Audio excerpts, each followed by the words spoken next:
Elle ouvre son compte et voit presque 1 million de francs, 992 000 pour être précise. Et pourtant, elle ne peut plus se permettre de prendre des cours de piano. Elle ne peut pas payer son loyer sans crainte. La nuit, son cœur bat si violemment qu'elle est convaincue de faire une crise cardiaque. Elle finit dans un scanner à l'hôpital, certaine que son corps la lâche. L'argent est là, juste sur l'écran, et elle ne peut pas toucher un seul franc. Alors, comment une femme avec près d'1 million de francs en vient-elle à vivre dans la peur de ses propres factures? C'est la question à laquelle je veux répondre, car la réponse révèle l'un des malentendus les plus dangereux en matière de patrimoine privé, et cela peut arriver à toute personne qui croit que l'argent en Suisse est automatiquement de l'argent en sécurité. Moyen. Cette affaire a été enquêtée et diffusée par Kassensturz, l'émission de défense des consommateurs de la télévision publique suisse. J'ai mis le lien vers le reportage original sous cette vidéo afin que vous puissiez le regarder vous-même. Tout ce que je décris provient de cette émission publique. Rien ne vient d'aucun de mes clients. Et vous remarquerez que je ne cite personne, ni l'entreprise, ni le gestionnaire. Le reportage est accessible à tous ceux qui souhaitent connaître les noms. Mon intérêt ne porte pas sur les individus. C'est la leçon que tout investisseur sérieux peut tirer de ce qui lui est arrivé. Avant sa retraite, cette femme a hérité de plusieurs centaines de milliers de francs. Ce n'était pas une fortune destinée à la spéculation. Elle était destinée à une seule chose tranquille, lui permettre de vivre sereinement le reste de sa vie. Elle savait que sa pension serait faible. Elle savait que la pension de l'État, à elle seule, ne suffirait jamais. Donc, cet héritage représentait tout simplement tout ce qu'elle possédait. Elle était, de son propre aveu, inexpérimentée en matière financière, alors elle a fait ce que la plupart des gens raisonnables font. Elle a cherché un expert. En 2014, elle a confié sa confiance et son argent à un gestionnaire de fortune suisse agréé, une société réglementée, une présentation professionnelle, la promesse de quelque chose de sûr et de raisonnable. Elle a été très claire sur ce dont elle avait besoin. La sécurité passait avant tout. Elle se décrivait comme aversive au risque et les documents le confirment. Et elle avait besoin avant tout d'une chose pratique, un accès régulier à son propre argent chaque mois. Pendant des années, cela a fonctionné. Environ 4 600 francs arrivaient chaque mois pour ses dépenses courantes. Une vie modeste et prévisible, exactement ce qu'elle avait demandé. Puis, en septembre 2023, les paiements se sont tout simplement arrêtés. Lorsqu'elle a appelé pour demander pourquoi, elle n'a pas obtenu de réponse claire. On lui a dit que quelque chose n'allait pas tout à fait. Elle leur a rappelé ce qu'ils savaient déjà, à savoir qu'elle avait besoin de cet argent pour vivre. Les assurances sont venues facilement. Nous allons nous en occuper. Nous réglerons ça la semaine prochaine. Pendant quelques mois, ils ont envoyé ce qu'ils appelaient des avances, puis même celles-ci ont cessé. Et finalement, au téléphone, on lui a dit qu'il n'y avait plus rien qu'il pouvait faire pour elle. Elle devrait se débrouiller toute seule. Elle a raccroché, dit-elle, et s'est complètement effondrée. Voici maintenant la partie qui défie toute logique. Quand elle a regardé son relevé, l'argent était toujours là, presque 1 million de francs. Il n'avait pas été volé. Il n'avait manifestement pas été perdu au jeu. Il était simplement gelé, hors de portée pendant 1 an et demi. Pourquoi? Parce que presque chaque franc qu'elle possédait avait été placé dans un seul fonds, pas un portefeuille diversifié, une seule structure.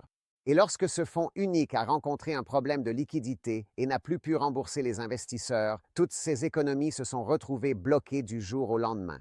C'est la première leçon, et c'est celle que presque tout le monde se trompe. La richesse sur le papier n'est pas la même chose que la richesse que vous pouvez utiliser. Un relevé vous montre un chiffre. Il ne vous dit pas si vous pouvez réellement vendre, retirer et tenir cet argent en main le jour où vous en avez besoin. Pour un retraité qui doit manger chaque mois, cet écart n'est pas une simple note technique. C'est toute l'histoire et cela devient plus inconfortable. La société qui gérait son argent était également liée à la gestion même du fonds dans lequel son argent était placé. Les personnes qui la conseillaient et celles qui géraient le produit n'étaient pas indépendantes. C'est précisément dans ce genre de situation qu'un investisseur devrait s'arrêter et poser une question toute simple. Qui profite réellement de l'endroit où mon argent est envoyé? Il y a un détail que j'ai presque du mal à répéter. Alors que les choses allaient déjà mal, on lui aurait conseillé de mettre encore plus d'argent dans le même fonds. Réfléchissez-y un instant. La structure était déjà en train d'échouer, et la suggestion était d'augmenter encore son exposition à celle-ci. Elle n'imaginait pas le danger. Un avocat à la retraite qui l'a soutenu, un médiateur du secteur et un expert en investissement chevronné sont tous arrivés à la même conclusion. La stratégie réellement utilisée s'est gravement écartée de celle conservatrice à laquelle elle avait consenti. La position du médiateur était que la société devait compenser ses pertes. Le régulateur a été informé et mène une enquête. Mais regardez où elle en est, même avec tout cela en sa faveur. Son argent est bloqué. Pour le récupérer, elle devrait aller en justice, et la justice coûte de l'argent auquel elle n'a pas accès, car cet argent est précisément celui qui est gelé. Elle est prisonnière de ses propres économies. Et c'est là la véritable leçon pour chaque investisseur international qui regarde. Le danger ici n'a jamais été la Suisse. La Suisse reste l'un des meilleurs endroits au monde pour protéger et structurer de véritables fortunes. Le danger, c'était d'entrer dans ce système uniquement sur la base de la confiance.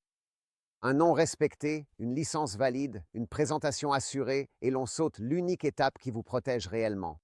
Parce qu'une licence indique seulement qu'une entreprise est autorisée à opérer. Elle ne vous dit pas si un investissement particulier convient à votre situation. Elle ne garantit pas que vous pourrez accéder à votre argent. Elle n'élimine pas un conflit d'intérêts et elle ne remplace pas la lecture des documents par une personne indépendante avant que vous ne les signiez.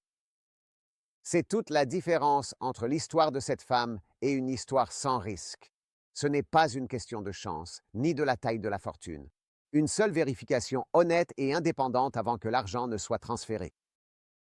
Alors, avant de transférer des actifs importants à une banque ou à un gestionnaire de patrimoine, posez-vous simplement 3 questions. Est-ce que je peux réellement accéder à cet argent le jour où j'en aurai besoin? Est-ce vraiment diversifié ou tout repose-t-il sur une seule structure? Et une personne indépendante qui ne gagne rien sur le produit, l'a-t-elle examiné avant que je signe? Si vous ne pouvez pas répondre à ces 3 questions avec confiance, vous ne prenez pas une décision. Vous faites un pari sur la confiance. Et la confiance, comme ce cas le montre si douloureusement, n'est pas une stratégie de protection. Chez Caputo Partners, c'est précisément ce travail que nous faisons pour nos clients internationaux. Avant que vous ne vous engagiez avec votre patrimoine, nous examinons la structure, les contrats, la conservation, la liquidité et les risques réels et nous vous disons honnêtement si la solution vous protège ou vous expose discrètement. Parce que le bon moment pour poser ces questions, ce n'est pas après que votre argent soit bloqué. À ce moment-là, ce sont les avocats, les procès et des années d'attente. Le bon moment, c'est avant de signer. Quand votre patrimoine représente des décennies de travail et la sécurité de votre famille, l'espoir n'est pas une stratégie. Votre patrimoine mérite mieux que de l'espoir. Il mérite une forteresse.